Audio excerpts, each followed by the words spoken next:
নববর্ষের ঐকতান, ফ্যাসিবাদের অবসান, এই প্রতিপাদ্যে শেষ হলো বর্ষবরণ আনন্দ শোভাযাত্রা।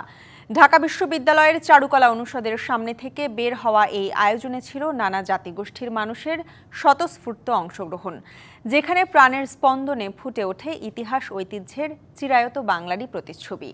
নানা মোটিফের পাশাপাশি স্থান পায় স্বৈরাচারের প্রতিকৃতি।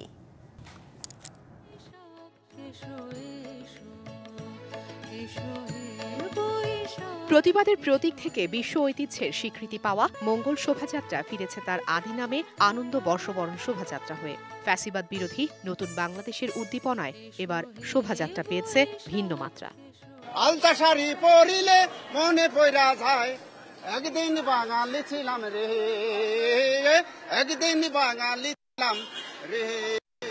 অসাম্প্রদায়িক বাঙালির সবচেয়ে বড় সাংস্কৃতিক উদযাপন এই প্রাণের উৎসব। তারুণ্যের এই দেশ যেন অনাবিল আনন্দের অপেক্ষায় ছিল বহুকাল। It's very colorful.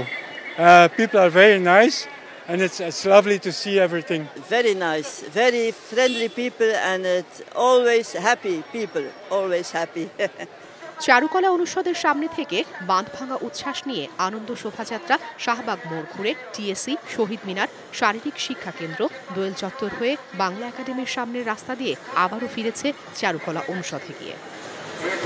Jamuna electronics ঈদে ডাবল খুশি অফার সিজন 3, যে কোনো পণ্য কিনলেই পাচ্ছেন নিশ্চিত ঈদ উপহার। অতীতের ভুল ত্রুটি ও ব্যর্থতার গ্লানি ভুলে নতুন করে সুখ, শান্তি আর সমৃদ্ধির প্রত্যাশায় বর্ষবরণের আনুষ্ঠানিকতায় এসেছে নানা পরিবর্তন। শোভাযাত্রায় দেখা মেলে কাঠের বাঘ, ইলিশ মাছ, টাইপোগ্রাফিতে ৩৬ জুলাই, শান্তির পায়রা, পালকি, জুলাই আন্দোলনে নিহত মুগ্ধের পানির বোতলের মোটিভের। তবে সবকিছুকে ছাপিয়ে মূল আকর্ষণ হিসেবে নজর কেড়েছে ফ্যাসিবাদের মুখাকৃতি। থিম একটাই, বাংলার মাটি থেকে তার চির অবসান।